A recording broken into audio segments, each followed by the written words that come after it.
Hello everybody and welcome to a brand new Elder Scrolls Online character build video with me, Sherman. Today guys, I'm going to be showing you guys the Tempest Barbarian, and it's kind of a unique build.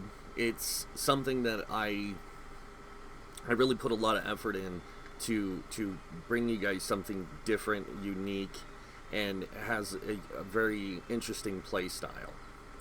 So before I get too far into it, I do want to give a shout out to Killer Mech. Thank you. If it wasn't for your inspiration from the Tesla tank and from your D&D character, this thing would never exist. So thank you very much. Also, a disclaimer to anyone out there: you can choose to play this way if you so choose. I'm not telling you that you have to play this character. This is just a suggestion. Everything with this character build is a suggestion. So let's go ahead and move on and take a look at this. So we are a Nord Sorcerer. That's right, the Tempest Barbarian is a Nord Sorcerer. This character can play tank, healer, and damage dealer. It's more effective kind of as a mix between tank and damage dealer than it is a healer. So you can choose to play it in any of the three roles, but I'm telling you right now it's going to be more effective as a tank or a damage dealer. And that's because of its design. Right now it's set up for its damage dealer setup. As you can see, we have 17,000 magicka, 21k health, 30k stamina, and 64 into stamina. We do have a 931 magic recovery with a 905 stamina recovery. We do have our weapon damage coming in at 2676 with a 43% weapon critical. We do have 1700 spell damage with a 28% spell critical. We don't use a lot of spell damage when we're in our damage dealing role. We're using more physical abilities, but we do use a lot of shock damage. We do have 20k spell resist with a 20k physical resist, unbuffed. We have the Thief Mundus Stone to increase our crit capabilities. We do have Tri-Stat Food on.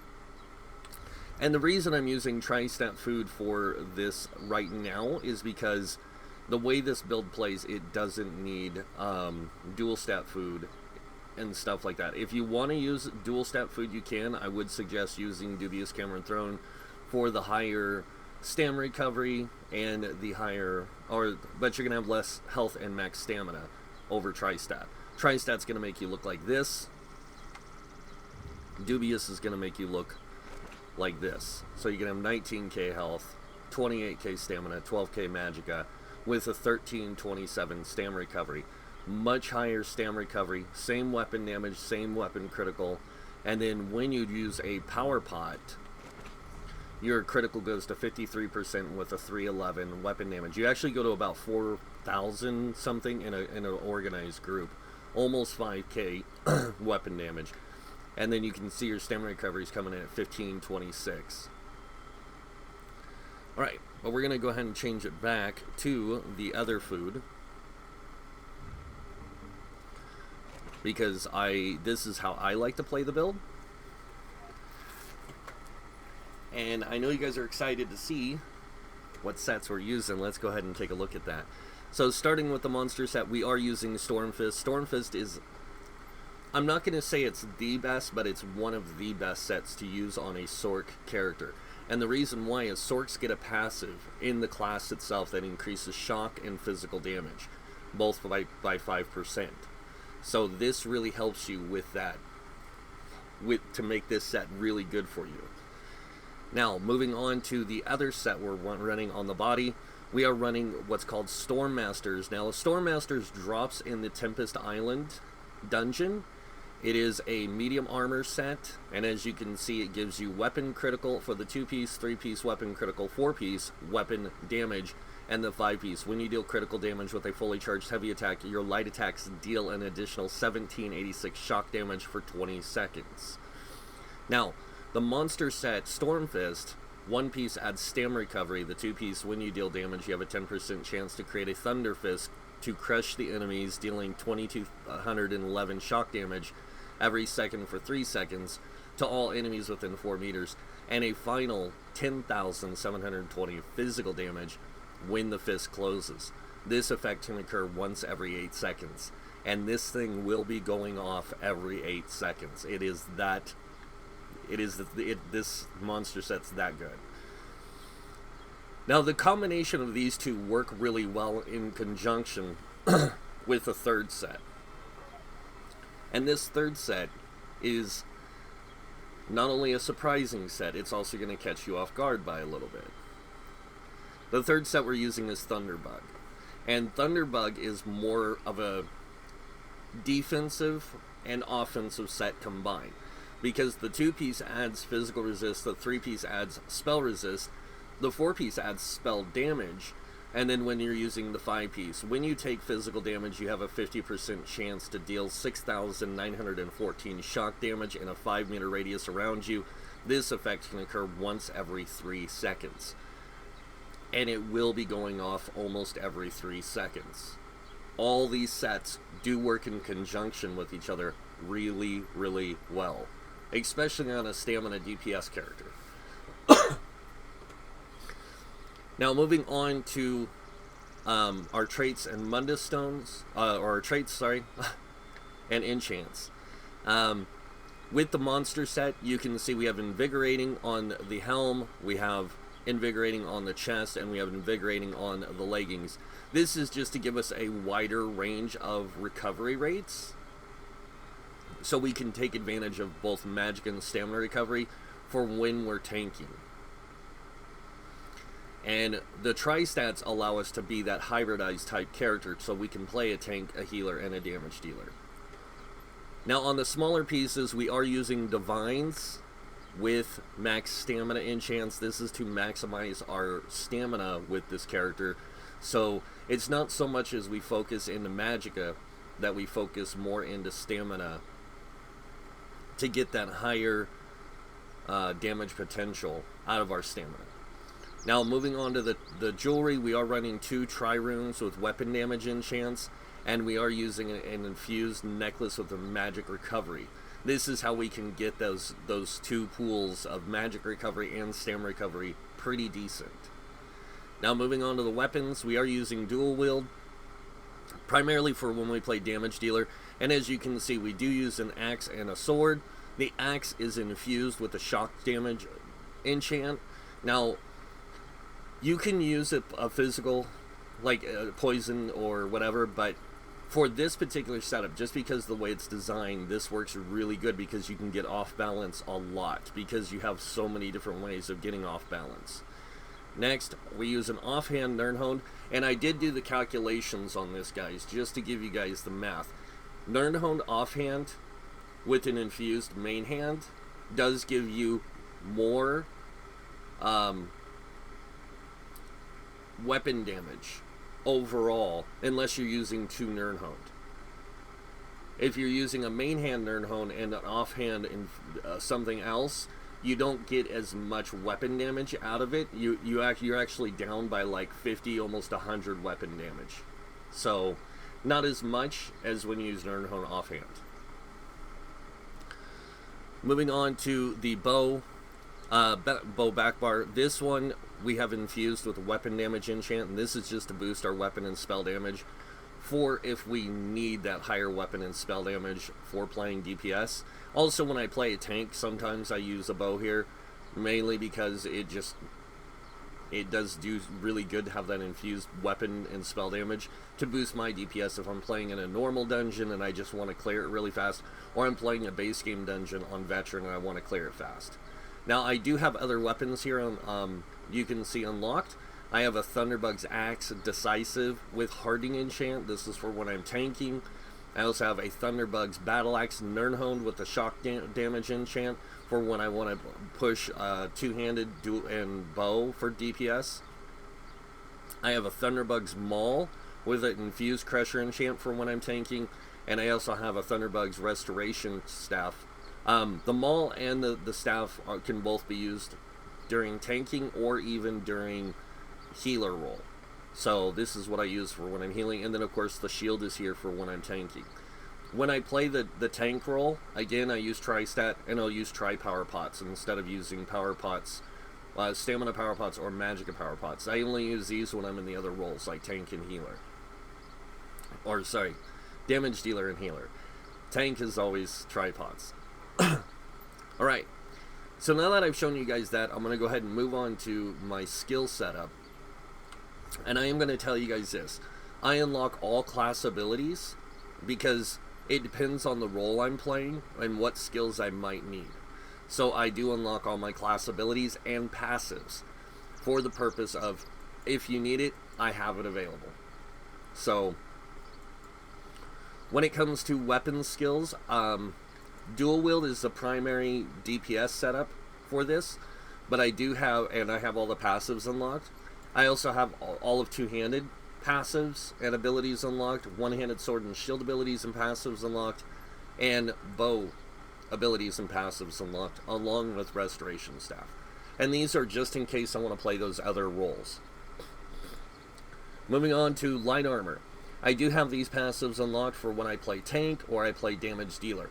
Being a Sorc, and being a tank, anything you can do to save resources or to get your resistances higher is a benefit. So using one piece of medium armor allows you to get evocation, which increases your mag recovery by 4%. It's a very small percentage, but you can take advantage of it. Also, your reduced cost of your abilities by 2% really helps you in the long run. It's a small decrease in cost, but it's enough to kind of help you out. The same thing with spell warding. It's just a very small spell resistance increase, but it's enough to help you out. Moving on to medium armor. This is primarily what we wear all the time. We are primarily, like I said, this thing is kind of a mixed bag, but it is primarily a stamina DPS character.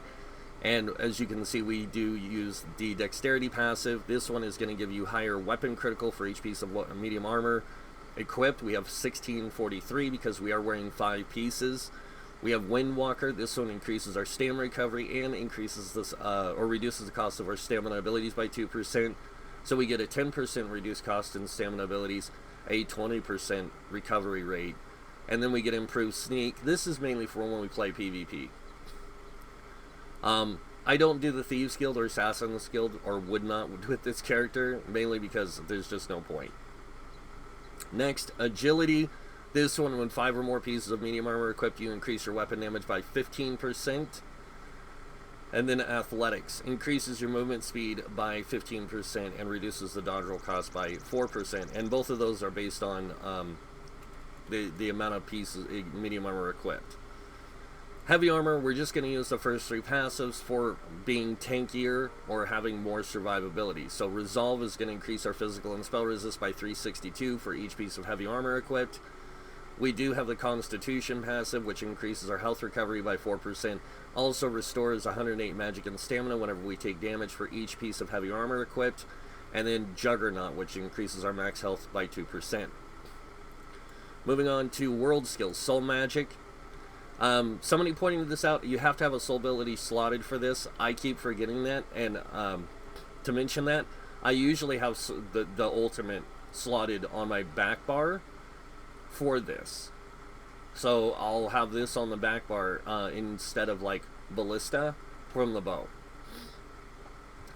Next, Soul Summon's really good. It allows you to revive once every hour without spending a soul gem. And then Soul Lock. Killing an enemy with a weapon ability has a 10% chance of automatically filling an empty soul gem. Moving on, Finder's Guild. I unlock all the passives and abilities because I never know what situation I might be in where I might take advantage of these. Ring of Preservation is more of a group support ability. I might use this when I'm a tank or even when I'm a DPS player, just to give my group a little bit of more accessibility to survivability in that group situation. Mage's Guild. Oh, also in Fighter's Guild, I do unlock things like Evil Hunter for when I don't want to use potions. I just put this on my bar and I move my abilities around to put this here so I don't have to use potions to buff myself. Mage's Guild guild, again, I do the same thing, unlock all the passives and skills, mainly for if I need more magicka. I'll use Enter Light. If I need better tanking capabilities, I'll use Structured Entropy. If I need something that adds a little bit more fire depth damage, I will equip this. If I need something when I'm tanking to give me magicka back, if I'm having resource issues, I do use balance. Sigic Order, unlock all the passives that I like to use. I do like to use Elemental Weapon with this, even when I'm playing Stamina DPS, because this thing can crank out some DPS because of what it does. It allows you to do magic damage, and it applies Burning, Concussed, and Shield status effects on the enemies. Also, you can unlock these Spell Orbs that will stack up and do damage. It does do physical damage because I'm a stamina-based character, but that adds up. It doesn't seem like a lot, but it does add up in the long run. Some of these other passives are for different roles or different situations, like playing PvP or playing PvE. Undaunted, always unlock. I always now unlock all the Undaunted pass or synergies, or abilities, whatever you want to call them, because they're synergies. You never know if you're going to need more synergies in your group, so having access to those can help you out. I even use this on Stamina DPS because it does a little bit of magic damage, but it helps my group with resource management. And I always unlock the passives here. This, for when you're activating a synergy, you restore 4% of your max health, stamina, and magicka. As you can see, we get 221 stamina, and our health is 900. We get 933, and we get 717 magic back. And then Undaunted Metal increases the max health, stamina, and magic of your character for each type of armor you're wearing. We are wearing 5 medium, 1 light, and 1 heavy. And before anyone asks how that combination is set up, heavy helm, light shoulders, medium body, that's it. It's really simple on this one. But mainly to get this Undaunted Metal. Now, Alliance Wars skills, I only unlock what's going to affect me in PvE, because that's what I play most of the time.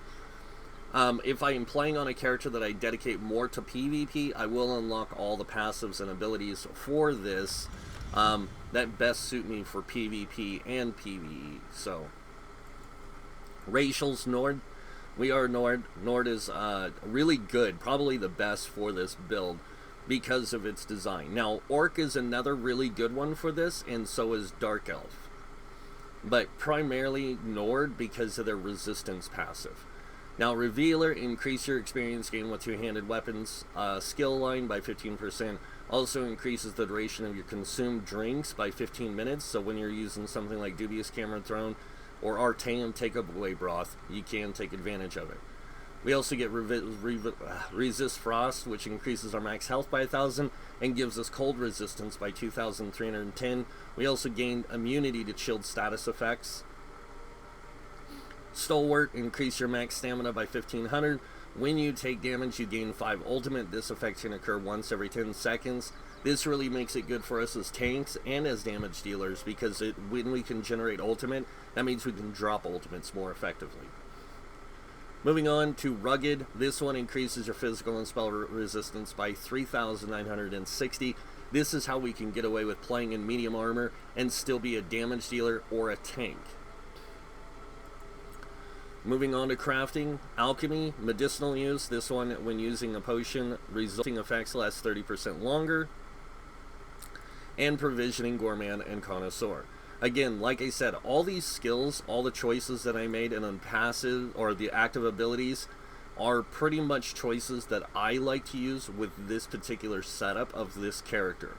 So you do not have to use the same skill choices I do. You can use whatever you feel would work better for you in the different situations that you might play in. The same thing goes with your guild skills, like Fighter's Guild, Mage's Guild, Sigic Order, and then Undaunted. Also, this thing makes an amazing werewolf. Assault skills and support skills, all these things are all choices, like I said, that are based on what fits me best for different roles in different situations. Alright, now we're going to go over the skills I have on my bar for when I'm dual wield using. Starting with the first ability, we have Blood Craze. This does a lot of damage up front. It doesn't seem like much, 2,103. But this thing, if it can crit and you can get full penetration, you're looking at some decent damage output. Also, with each weapon, you cause the enemy to bleed for an additional 11,340 physical damage over 10 seconds, and you heal yourself for 1,267 health every 2 seconds for the duration. The next ability we have is Bloodthirsty. Again, really great ability. Flood your enemy with steel, battering them with 5 consecutive attacks that each deal 1,266 physical damage. This is our spammable. The final hit deals 300% more damage and heals you for 66% of the damage caused. This character is made to be self-survivable. So, if you didn't notice, I took both healing abilities here for that purpose. The next ability we have is Whirling Blades. Launch yourself into a lethal spin, dealing 6,285 physical damage to nearby enemies. Deals up to 100% more damage to enemies with less than 50% health. It's more of like an execute without being an execute. I know, it sounds weird, but... Next, we have Deadly Cloak. This one, envelop yourself in a protective cloak of razors, gaining major evasion for 15 seconds, reducing damage from area of attacks by 25%. Every 3 seconds, the shrapnel will pulse, dealing 2,198 physical damage to all enemies within 5 meters. Really good, just damage over time effect ability, and it helps keep your enchantments up. Or proc your enchantments. The next one we have is Resolving Vigor. Now this one, renew your forces, resolve, healing yourself for 11,982 health over 5 seconds, and nearby allies for 9,276 health over 5 seconds. And this is a lot. So this is like self-sustaining healer with these 2 abilities, this ability, and then another one we have on the back bar. Moving on, we have Flawless Dawnbreaker. We have this here because arm yourself with Meridia's Sacred Sword and dispense her retribution, dealing 10,489 physical damage to enemies in front of you and an additional 11,781 physical damage over 6 seconds. While slotted, your weapon damage is increased by 5%. Also, for being part of the Fighters Guild, any weapons skills that you might equip, you will get the Slayer passive, which increases your weapon damage by another 3% for each Fighters Guild ability slotted. So this is one of the reasons why I use Evil Hunter and like Dawnbreaker on the same bar, and plus Trap Beast and Evil Hunter on the same bar when I'm playing solo out in the open world, so I can conserve potions. This way I can take advantage of those other benefits that the character has, like this right here, and also Banish the Wicked, which you generate 9 ultimate whenever you kill an undead, daedra, or werewolf. Now moving on to the back bars, starting with first ability, we have Rearming Trap. Now this one, you set a shrapnel blade trap at your location, which takes 1.5 seconds to arm and lasts 1 minute. When triggering, the trap deals 2,481 physical damage and an additional 6,597 physical damage over 6 seconds. Immobilize the enemies for 6 seconds and grants you minor force, increasing your critical damage by 10%. After being triggered, the trap resets and can be triggered one more time. So it has a 6-second activation that it stays activated for once it's triggered. It takes 1.5 seconds to arm the trap and 1 minute it lasts. So when you're using it in a rotation against a boss, as soon as you put it down by the boss, as long as you put it within reach of them, it will trigger, last for 6 seconds, giving you the minor force and doing the damage, and then it'll trigger again, reactivating itself, giving you another 6 seconds. So you can stay on the front bar a little bit longer and still have that minor force. Now moving on, the next ability we have is Venom Arrow. We mainly have this here because shoot an arrow in shadow scale poison at an enemy, dealing 4,372 poison damage and an additional 7,915 poison damage over 10 seconds. It doesn't do quite as much damage as Poison Injection, but it's the extra benefit that this gets that Poison Injection doesn't. If an enemy hit is casting an ability, they are interrupted, set off balance, and stunned for 3 seconds. That's why I like this ability over Poison Injection. Next ability we have is Endless Hail. This just is an AoE, 5-meter AoE that does damage over time. Launch a multitude of arrows into the sky to rain down, dealing 1,137 physical damage to enemies in the target area every 0.5 seconds for 10 seconds. The next ability we have is Hurricane. We have this here because manifest yourself into pure air, buffering nearby enemies with wind, or, yeah, buffeting, nearby enemies with wind, dealing 7,758, gosh, I can't even talk, physical damage every second for 15 seconds. The wind grows in damage and size, increasing up to 150% more damage and up to 9 meters in size. It starts at 5 meters and builds outwards, and then while in this form you gain major resolve and major ward. And minor expedition, increasing your physical and spell resistance by 5,280 and your movement speed by 10%. Now, the next ability we have is Power Surge. Invoke Meridia's name to gain major brutality and major sorcery, increasing your weapon damage and spell damage by 20% for 33 seconds. While activated, dealing a critical strike heals you for 2,805 health. This effect can occur once every second. And then we also have back here Greater Storm Atronach. Summon a mobile Storm Atronach at the target location. Its arrival deals 7,089 shock damage and stuns enemies for 3 seconds. The Atronach zaps the closest enemy, dealing 3,544 shock damage every 1 second. All allies near the Atronach can activate the Charge Lightning Synergy, granting the ally and the Atronach Major Berserk, increasing their damage done by 25% for 8 seconds. Now, I do want to point this out. If you don't want to use Power Surge or Vigor, you don't have to. You can actually use Bound Armaments. This is a really good buff for your character. What it does is it protects yourself with the power of Oblivion, creating a suit of Daedric Mail that increases your block mitigation by 36% for 3 seconds. If you can time this really good, you can actually get that to work for you. And what it does is when that activates, you can actually block things more effectively, even with dual wield. And then while slotted, your max stamina is increased by 8%, and light attack damage is increased by 11%. So you can put this like on your front bar instead of having Vigor there. It's going to boost your max stamina by about 2,000, and your stamina recovery will stay about the same. And then the nice thing is that if you want to use that Dubious Cameron Throne, you can, and you'll have about 30k stamina with that 15k recovery, or 1500 recovery on the back bar, and still have that really decent weapon damage and weapon critical. So you can take advantage of it if you want.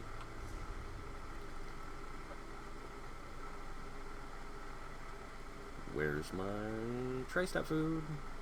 There we go.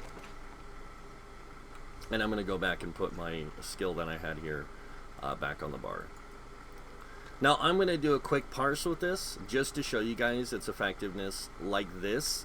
It doesn't do a crap ton of DPS because I'm not getting hit. As soon as I start getting hit, that's when it starts doing even more damage back. So let's go ahead and get this going. We're going to use our potion, our power pot. We're going to drop our Trap Beast, Poison, or Venom Arrow, Endless Hail, Hurricane, Crit Surge, or Power Surge.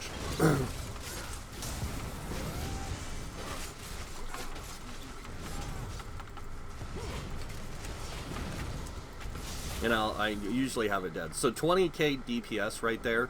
And I didn't even get my heavy attack off to get my charged fists going, because I usually do that after the second rotation. I'll throw a heavy attack out. Now what I'm going to do is I'm just going to let this this thing finish off its little bit of combat. I'm going to wait for my potion to cool down, and then I'm going to parse on this one. This is what it would be like if you were in an organized group with a lot of group buffs and passives and synergies and everything. But you'd have to play in a group with every role. Like you would have to have, or not just every role, but every class. You'd have to have a Warden, DK, Sorc, Nightblade, Necro. You'd have to have all those things to get all the benefits that this thing offers you. So, alright, so here we go. We're going to drink our potion. We're going to do the same rotation again, but at a faster speed, so we can get the maximum kind of DPS out of this that we can. We are also going to take advantage of the synergies and everything else.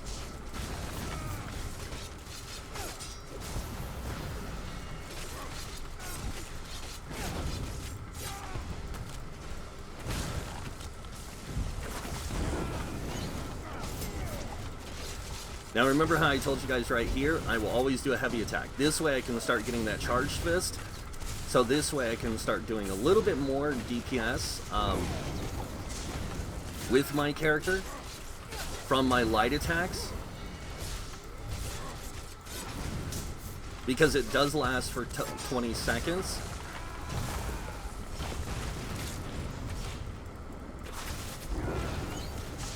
And as you can see, right now I'm pulling about 35k DPS. If I'm using the thing that gives me the higher damage output,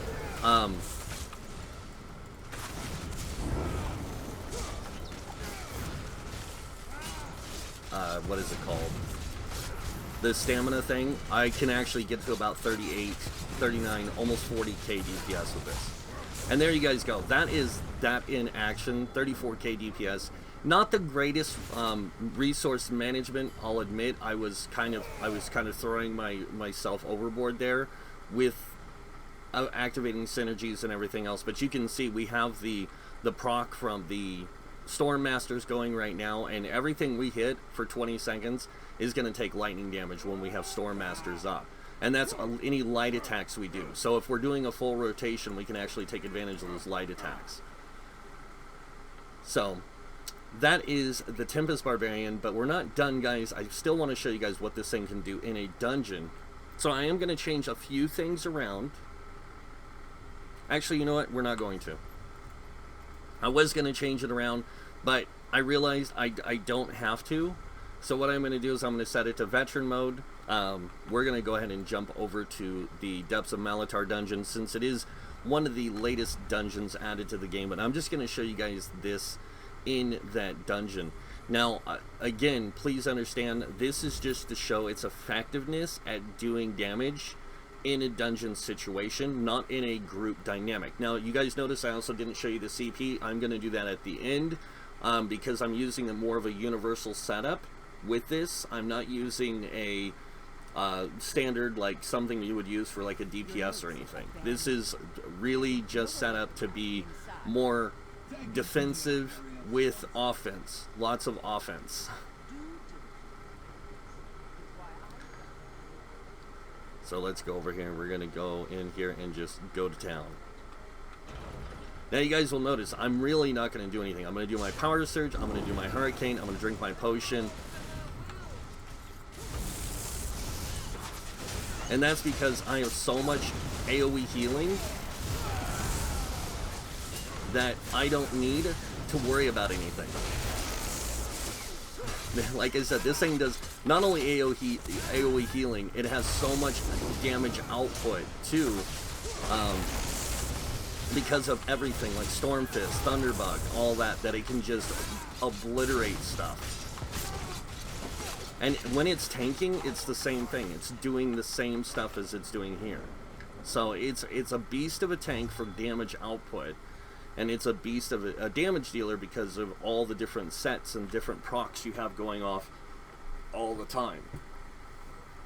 And you don't even need buffs to play this thing solo. This thing is a self-sustained character. It's just a beast. And again, like I said, major shout out to Killer Mech. If it wasn't for his inspiration with his D&D character and then of course his Tesla tank, I would have never come up with this idea to create the Tempest Barbarian. So, thank you, sir. That is awesome. Now, going over the CP, like I said, very, very unusual setup for a DPS. But this is because I wanted to be more offensive, defensive with offensive capabilities.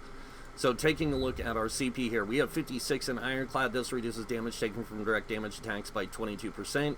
We are 2% shy of what we normally would have here, because we put 20 into medium armor focus and 18 into spell shield. This is to balance out our spell and physical resist to give us higher resistance value, so we can pretty much tank and DPS at the same time without really needing to change anything. We have that much survivability. Moving on over here, we have 31 into thick skin. This reduces your damage taken from direct damage or from damage over time effects by 13%, and we have 43 into hardy and 43 into elemental defender. Both of these giving you physical poison, disease damage, reduced damage intake by 10%, and then reduced damage intake from flame frost, shock, and magic damage by 10% with those 43 points. With the way I normally set this up, you have 2% more. Moving on over here, we have 40 into Bastion. This increases the effectiveness of damage shields applying to you by 16%. This includes damage shields applied to you by other people like healers or even a Dragon Knight tank. Quick recovery, we have 19 in here. This is going to increase your healing received by 5%. As you can see, we have so much outgoing healing that this little bit of healing received keeps us going no matter what. Moving on over here, we have 40 into Warlord. This reduces your break free cost by 16%. Sprinter 16. This reduces sprint cost by 10%. And then we have 16 into Bashing Focus, reducing your bash cost by 10%. Now remember, everything in the green tree pretty much deals with stamina base, besides in the middle tree here. We have 75 into Mooncalf. This increases your stam recovery by 14%. We have 43 into Tenacity, increasing your magic and stamina of your fully charged heavy attacks by 10%. We actually only get 40% of our resources back because we're in medium armor, we're not in heavy, and we're not using a resto staff. Moving on, we have 40 into Tumbling, reducing your dodge roll cost by 16%, and 40 into Shadow Ward, reducing your block cost by 16%. Now, if I want to play this as a tank, I don't have to change anything, because all I do is put on a sword and shield, change my health, boom, I'm done. And this thing can tank even with this same setup. And then moving on to the blue tree, we have 43 into Bless, increasing your healing done by 10%. This is where things get different because we do have 43 into Elemental Expert, increasing your Flame, Frost, Shock, and Magic damage by 10%. We are a Sorc, and I did mention this. As a Sorc, in their class passives under Storm Calling, you get Energized. Increase your physical and shock damage by 5%. So you get not only 5% shock damage, you get another 10% from your CP. That's a 15% increase to your monster set, to your Storm Master, and to Thunderbug. And that's how you can push so much damage with those sets. Also, your shock enchants are also boosted by 15%. You can't get that percentage value. You can with physical damage output, but it's different. When it comes to poison disease, you can get more out of them than you can a shock enchant, but with the way this is set up, I can use the shock enchant on my main hand for off balance purposes, so that way I can get off balance going more often because I'm using an infused enchant for it. Going back into the blue tree, going to the middle one, we have 25 in a physical weapon expert. This is going to increase our light and heavy attack damage with two-handed, any stamina thing by 15%. We are 5% less than what we normally have, but that's fine. We also have 40 in the Master at Arms, increasing your direct damage done with direct damage attacks by 16%. Moving on over here, we have 43 in the Mighty. This increases physical poison disease damage by 10%. And then we have 40 in the Thaumaturge, increasing your damage done with damage over time effects by 16%. This is where things get a little low. We have Precise Strikes. This increases your critical damage and critical healing with stamina abilities by 14%. We are down 6% from what we normally have, but that's okay because we mainly just need to boost our damage enough to get us through the content. And that's what this allows us to do. And then we have 2 points left over where we put in a piercing. Now you can set your CP up however you like. This is just my suggestion to give this the overall kind of playability that this thing can have. It's a beast. So, and if you guys are wondering, can this thing solo content? I just showed you. This thing is really powerful at everything it does. It can not only can it play this content, it can also do Maelstrom Arena pretty well. I'm going to say fairly easy almost. It still has issues, like some of the mechanics in there are going to be a little tough on you, but once you figure out those mechanics, this thing will just chew through Maelstrom Arena, because it just has so much damage output potential for the way that Maelstrom Arena is set up. It's more of a solo, dungeon trial thing, so it's the normal mode is really easy with this. Veteran mode is a little bit harder, but you can complete it. Hard mode is where things get really complicated with this, because hard mode you do need a slight advantage in DPS, and that's usually where I will swap in the Daedric Summoning Bound Armaments here and on the back bar here, but I'll also move Trap Beast out, and I'll move this stuff over, and I'll put I'll still keep the Power Surge, because the Power Surge is going to keep you healed better than anything. And then also what I do is when I'm playing that way, I'll put Dawnbreaker on the back bar as well to boost my weapon ability damage on the back bar. So this way I get that 8%, or is it 7%? I think it's 8% damage increase to weapon damage. Yeah, it's 8%. So I'll put the Dawnbreaker on the back bar as well and use that more to my ability. So that is the Tempest Barbarian, and this video I'm gonna try just doing this one. If you guys do want to see it as a tank or healer, please let me know in the comments below and I will make those videos. But otherwise I'm just gonna try this one like this and see how people absorb it and take it in. If people really like this character build, the video's done this way, then I'll continue doing them this way. Just showing you how I create the characters, how the characters work as their basic primary setup, but also explain how you can play them as other roles if you so choose. So for this one, we're just going to do this. And like I said, if you want to see the tank role and you want to see the healer role, let me know in the comments below, and I will make those videos and put them out probably today. So, but that's it for the video. You guys know what you know what's coming next. If you like this video, hit that like button. If you guys want to see more videos by me, you can subscribe. Other than that, I want to thank you all for watching. Until next time, have a wonderful day, and this guy might see you in game. Bye.